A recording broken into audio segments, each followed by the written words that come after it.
He is attached. Yo ho ho, and the bottle of rum.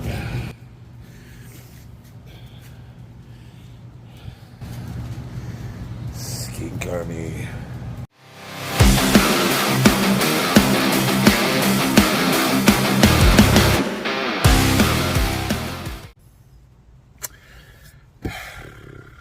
You know, I'm going over my little outline here, which I make like a script. Not really a script, but like an outline so I could stay on topic when I'm doing these videos. And I sound a little whiny, but I think it's interesting to talk about because for the first time in my adult life I can remember, I feel openly discriminated against for the way I look. I went to a Games Workshop store with my kids. It's called the War Room. It's off of Sunset here, in Las Vegas here, by the Harry Reid Airport, just down the street from it. And I was wearing this tank top, and I just got done working out, so I was a little maybe veiny, a little on the veiny side. And I had my kids with me. And we walk in the store, and I've been in this store many, many times. And the owner's kind of he sees me, he's like, most of the other employees are pretty cool, but the owner's like, he just doesn't like me. I've never said an unkind thing to him, and I've spent a lot of money in that store, so it's not like I'm a bad customer. Every time I walk in, I come out with something, so he's got no reason, but he just doesn't like me, for whatever reason. I have no idea why. Well, I'm in the back of the store, and I'm holding this box of Gray Knight Terminators, my strike squad here. But I had the other box, the other Terminators with the big guns. I forgot what they're called. Whatever. So I'm holding two boxes, and then I've also got some Blood Angels. So I kind of had a jumbled mess of stuff. And then my son walks up with a starter set for 10th edition, which is a squad of it's Ultramarines and then Tyranids. And the owner and the co-owner, his associate, they were standing behind us for some time. I noticed him back there, but I didn't know what he was there for. And I turned around to look at him, and he just got this cross look on his face, and he goes, "Are you finding everything okay?" And he said it just like that. He's like, "Can I help you?" And I'm looking at him like, well, I don't know. And I looked at Aiden, my son, and I said, he said, "Well, what's the deal with the starter set?" And he goes, "Well, Dad, it's got the Infernus Marines that we need to finish the Salamanders. You said you needed a squad of Infernus, and if you buy the starter set, it's $20 cheaper than if you buy the box set of Infernus Marines." And I was like, "Oh, that's cool." And I said, "But who's going to paint the Tyranids?" And my daughter goes, "I'll do it." and I said, "Well, what about?" I was looking at the Grey Knights. Which squad of Terminators do I need? And he looks at it. And he goes, "You should get the strike squad because that's what you need to complete the army." And I go, "Right on." And I looked over at the owner and his associate, and I go, "I guess we're going to go with the Infernus Marines, and we're going to get the strike squad here." And he was so shocked that we actually knew precisely what we were looking at and had everything we needed in all those boxes. He goes, "Well, okay," and he walks away gruffly. And I think the kids were kind of running around a little, so maybe he was a little concerned about that. But you know what? Look, it's one of those, supposedly a family-friendly store. You walk in, and it's got all the Games Workshop stuff along the wall, and it's got, what's the other, BattleTech. It's got most of the tabletop games that are popular. And then in the back is tables where they actually play games. They host and play games there, and they set up a variety of them. And you can register. They have tournaments. The other associate hung around, and she was just standing there watching this. And I was like, okay.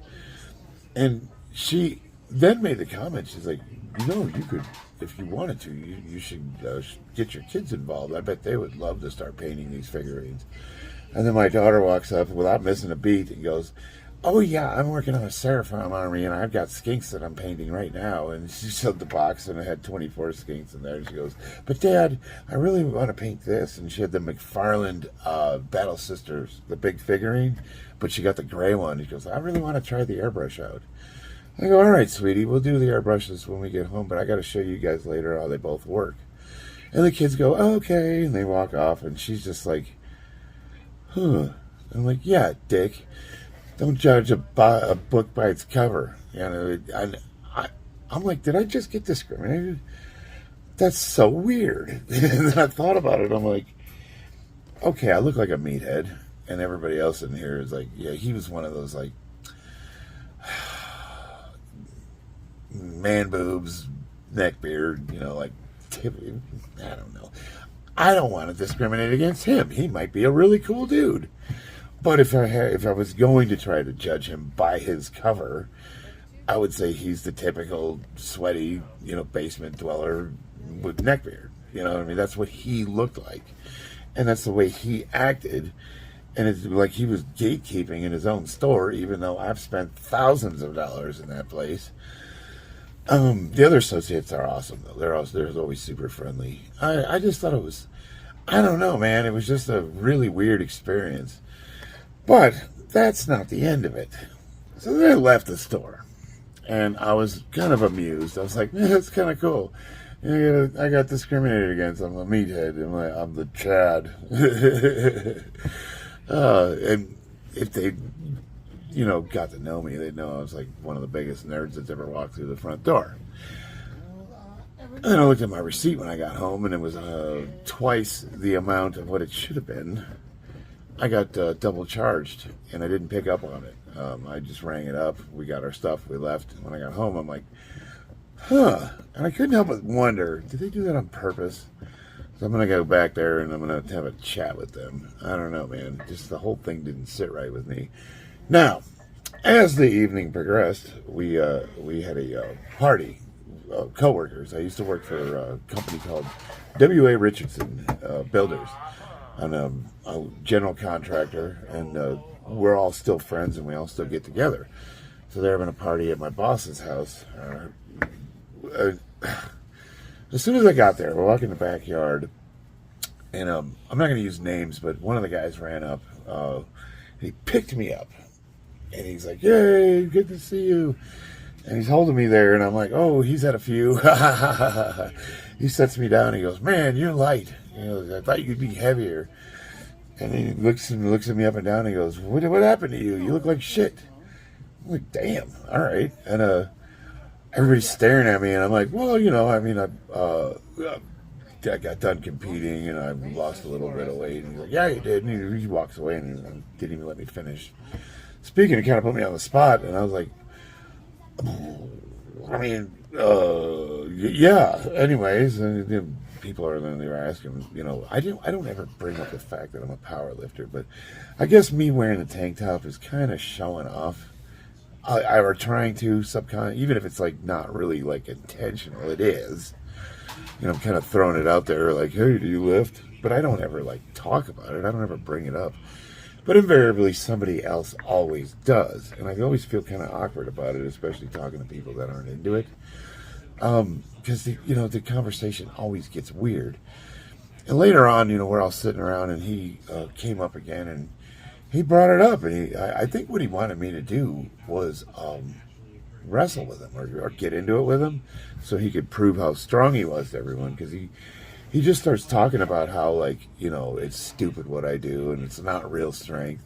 He goes, "You should come out to me with the desert and ride bikes." And he's like, "I bet you couldn't last more than 3 hours. And I like to ride for 8 hours. And you don't have the endurance." And I'm just like, yeah, probably right. And my wife's getting mad, and she's actually defending me. And she's like, "Well, he doesn't train for that." And he goes on and on about like what it came down to is they assume that I take a ton of steroids and I'm just on drugs all year round, and all I do is lift heavy. And because he was just saying how it's stupid and you're gonna die young and you're just killing yourself, and like, I'm a real man, I don't need any of that stuff. And he's talking about how like virile he is and how everything works. And then we were just kind of talking, and I'm like, well, I thought he was older than me. I'll be honest with you, I really did. And I asked, "Well, how old are you now? What's your age?" And he goes, 42. And I was just like, I said, "You just wait." I was like, "Talk to me in 3 or 4 years. Like, we'll just see. We'll see. The way you drink and the way you live, I'm like, yeah, you can talk all that shit you want now about testosterone and how you don't need nothing from no doctor and all that. I was like, but just give it a couple of years. And he just kept belittling me, and he just like talking shit about how I have no endurance and all it is just, fake strength. And I was just like thinking to myself, like, dude, I train heavy bag like hours a day, and I'm in the ring and I'm doing a lot of cardio, and I'm like, you have no idea. I bet I could run circles around this guy, but like, I don't want to say that. All it's going to do is just antagonize him and make the conversation worse. But then, I realized he's drinking, they're all drunk, and then I'm the only sober person there. Of course, he went away, and I know, like, I should never let this stuff bother me, but for some reason, I don't know, I felt kind of cornered, and I just was like, I kind of let it get to me, and I was feeling really down about it. And my wife was all happy, and she was having a great time, and she went home, and she thanked me for having so much fun. She goes, did you have a good time? And I was like, yeah, I guess so, She goes, well, what's wrong with you, And I'm like, no, nothing, It was just, I don't know, her husband was a little weird tonight, and she's like, yeah, he was going at you hard. And she said the same thing. She's like, well, why would you let that bother you? And I'm like, well, normally it wouldn't, but I don't know. I just kind of did. It was kind of a, like, I found that I was avoiding him. When I'd go in a different room to talk to different people, and I'd see him, I'd be like, oh, I'd go around. And, when we were trying to leave, he, again, cornered me and started and he's talking loud so everyone could hear. And I was just, like, rolling my eyes like, Jesus Christ, this guy just doesn't stop. And, he's 3 sheets to the wind, so it's like, what are you going to say, right? I don't even know if he remembers this conversation. I bet he woke up today with a hell of a hangover. And it shouldn't bother me. It really shouldn't. The Games Workshop thing shouldn't bother me. Him, attacking me in front of all my friends shouldn't bother me. But it does. I don't know why. It just really kind of got to me. And when I was making this video, I'm like, do I even talk about this? I talk about these principles that I'm supposedly live by. And I guess the truth is we do practice these principles and we do try to live by them, but it's cause and effect. We are human. And to say it never gets to us, it's just not true. But, normally I'm really good at just like getting over stuff and getting on to the next. I don't know. It was just a weird day, man. Jesus. Like, I don't think, like, I'm a pretty big dude, but, like, I'm not, do I look that absurd? Am I that big, like, where I look like a freak of nature? I'm like, no, I'm 210 pounds. Like, I don't see myself as that big. But apparently when I walk in there, everybody just sees, like, roid freak, like, jeez. Man, I'm going to start wearing bigger shirts or something. Maybe a hoodie. I don't know. I think we have some time for comments. The first one, excuse me, JK-HR6PY. Great username. He writes, who gives an F? In my opinion, if you're angry at female toy soldiers, you need to grow the F up. Well, you obviously didn't watch the video because nobody was talking about that. But, no. I refuse to grow up. I mean, who wants to hang out with that guy?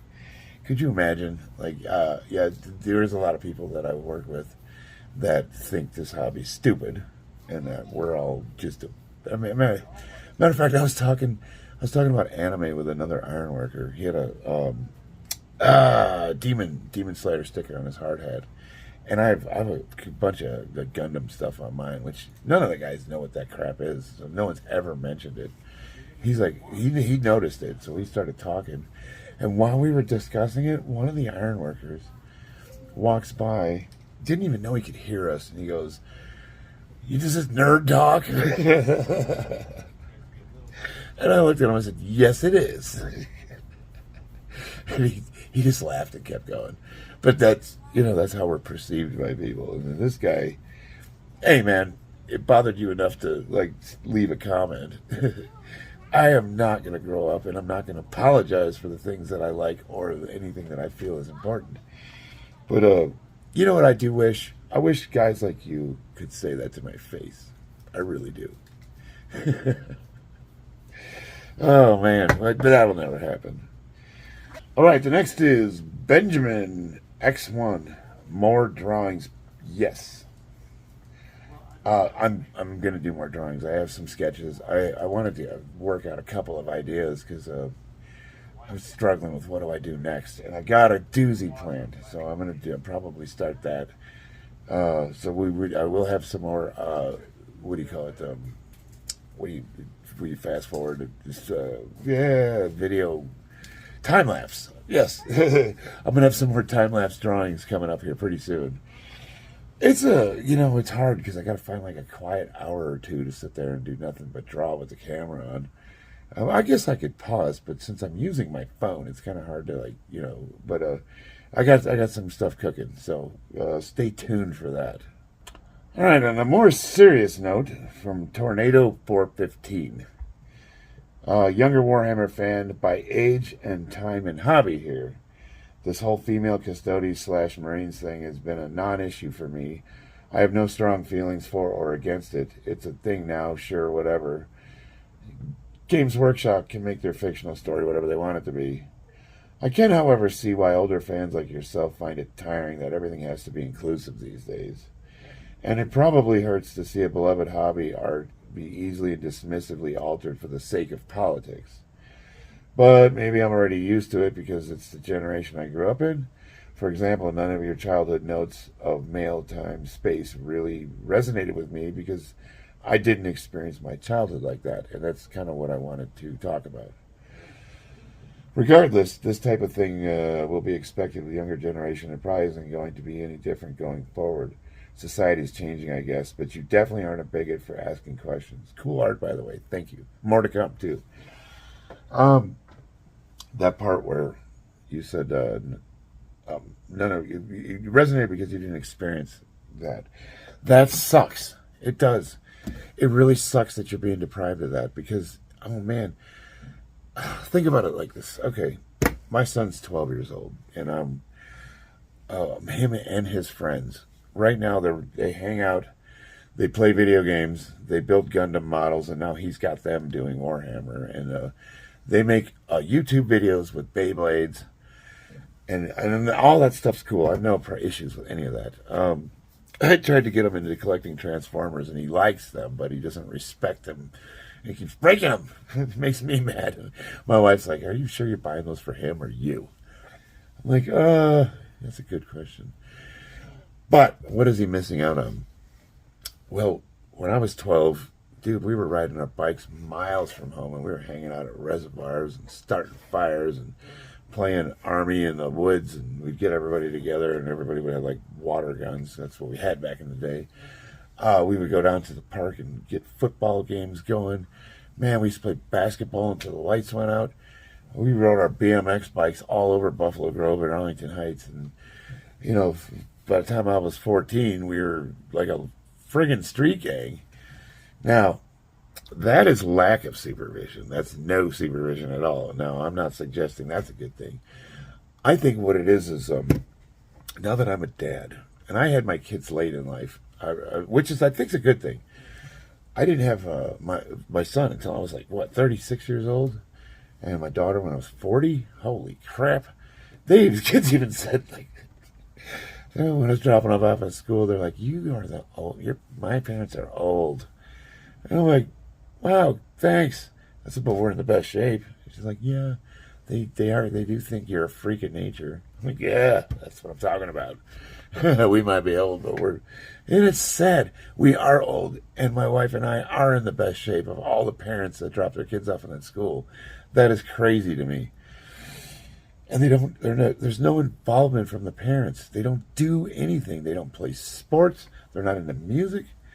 We got our kids, I'm trying to get my son into sports, but I'm not going to push. I'm not going to live vicariously through my children. So even though I want them to be introduced and participate in as much as possible, I'm not going to force them to do anything. If they don't show an interest in it, that's cool. But I at least want him to try it.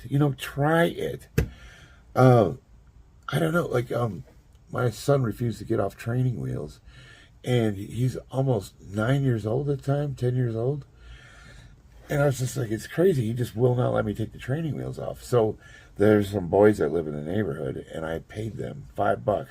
Said, I will give you $5 if you can convince my son to get them training wheels off, because all of them are riding their bikes. Well, that kind of backfired. I mean, just one of the meatheads, the young kid, he went up there and like physically assaulted him and like ripped the wheel. Like, oh no, that's not what I meant. I meant like maybe make fun of him or get him to like want to take him off, not verbally abuse him and like that backfired a little. But what happened? He asked me to take the training wheels off, and he was really disheartened by the thing, which I caused, by the way. I feel terrible about that. Oh, man. That's not what I wanted to happen, I swear. But he did ask me to take the training wheels off, and within 10 minutes, he was riding his bike normal like the rest of them. A little wobbly, had a couple of minor accidents, but he was off to the races, never looked back. So that whole time, he was allowing fear to keep him from making the change, taking those training wheels off. And I knew it. Well, that's what it was. And that's what I'm talking about. They don't have men in their lives to push them. That's my job. So when I got him over here, I was like, you're getting them damn wheels off and you're getting out there, kid. Unfortunately, he's from a previous marriage, so I don't get as much time with him as I want. So those things. And I'll be honest with you guys. There's no instruction manual for kids. So as we go along, I don't know what the hell I'm doing. I do what I think that I'm supposed to, but sometimes I'm a little late to the party because it was my wife that said, hey, when are you going to get him off those training wheels? And up to that point, I was like, no, I never really thought about it. But yeah, that is probably should, because, that was the catalyst. You're right. I had to remember my daughter, who's 3 years younger than him, was already riding her bike without training wheels.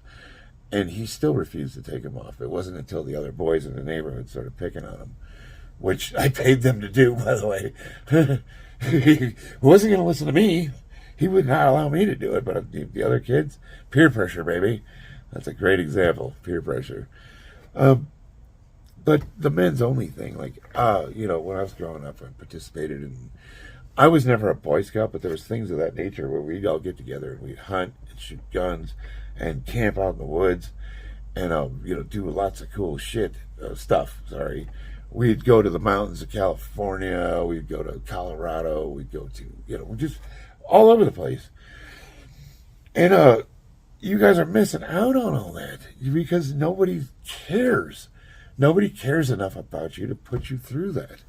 And the other thing is it's very difficult because a lot of it, when you're trying to remold somebody or push them, a lot of that growth is suffering, it's pain, it's people belittling you, it's people telling you you're wrong, it's people criticizing you, and it's hard. We always forget to encourage. I think one thing I've noticed when I'm training people is when they're wrong, I'll tell them they're wrong, but I'll always try to insert some kind of an encouragement in there where it's like, look, you're bringing a lot to the table, and this is what you do good and good, but you got to change this. Like, I'd sort of present it like that. Where often I'll find that a lot of managers and supervisors just go in there and be like, hey, you're wrong, you're fucked up, keep doing this. And they after a while, they kind of feel beat up. So I think that's super important too. But again, it's like you need you need some kind of a mentorship and leadership, and it's lacking. And we're not cultivating leaders either. We're producing a generation that doesn't want to work. We're producing a generation that doesn't want to defend this country. We're producing a generation that doesn't care about anyone but themselves. And it might sound like I'm picking on you guys, but think about it. It's true. And why would they? What reason do they have to care? And it sucks because, like, eventually they're going to be in the position of being leaders and, movers, shakers, producers. And what are we going to be left with? They're in absence of, how do I phrase this? Like, if you don't believe in anything, you believe in anything. Does that make sense? I don't know if that makes sense. But, like, they're going to be looking for someone to direct them because that's what we've grown up with. just listless, apathetic. And what'll step into place is populists. That's why populism's on a rise, because people want to be taken care of. They want someone to tell you, I'm going to make your life better and I'm going to provide for you. And they're selling a bunch of bullshit. And unfortunately, what that's going to eventually wind up with is a form of tyranny. And you're going to have guys like me that stand against it. We are the bulwark against your complete loss of freedom, and you don't even realize it. But we're getting old, man. I don't know how many years I'm going to be able to fight. I told my wife, I said, if we go down the road and we go through what Russia went through in the early 1900s, I said, I'm just ending it. I'm not going to go live through that. You're not putting me in a gulag. I had a good run, baby. I'm going out with my shielder on it. Oh, man. No, I bet you don't understand. It's like we are the bulwark. We are the what's, brushing against that. And if you didn't have half of the population, 50% roughly, that are right of center and still believed in America and our freedoms and, the Bill of Rights that we grew up on, and we didn't have the upbringing that we did, we would have lost all of our rights a long time ago. And it sucks that they're not teaching the appreciation for what we have, and compared to the rest of the world. I have been around the world. I've been to a lot of different countries, and I've seen true poverty. I've seen true tyranny. I've seen true oppression. And in America, things are a little screwed up. Don't get me wrong, but we are not oppressed. Not even a little. If anything, we have too much crap. No appreciation for where it came from, how it's produced. Nothing. You're just like, there's your stuff. Shut up. Oh, it sucks. It really does. All I want is for people to ask why. Why? Ask why. There's nothing wrong with asking why. And we're being told that asking why is a problem. Shut up. You're canceled. Someone's got to speak up. That's what it boils down to.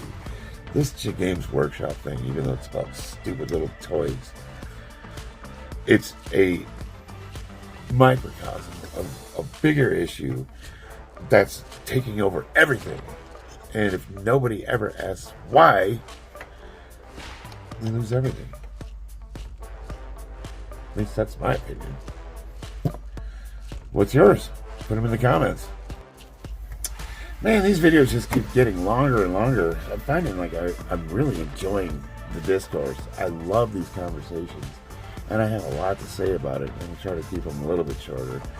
Well, let me know. I mean, do you like them this long, or am I rambling, or are you even making it this far? Somebody say something about my face if you've made it this far. I want to hear some insults. Come on. Let me know. Let me know you're out there. Anyway, I'm going to get back to it. I love you guys, and I'll see you on the battlefield.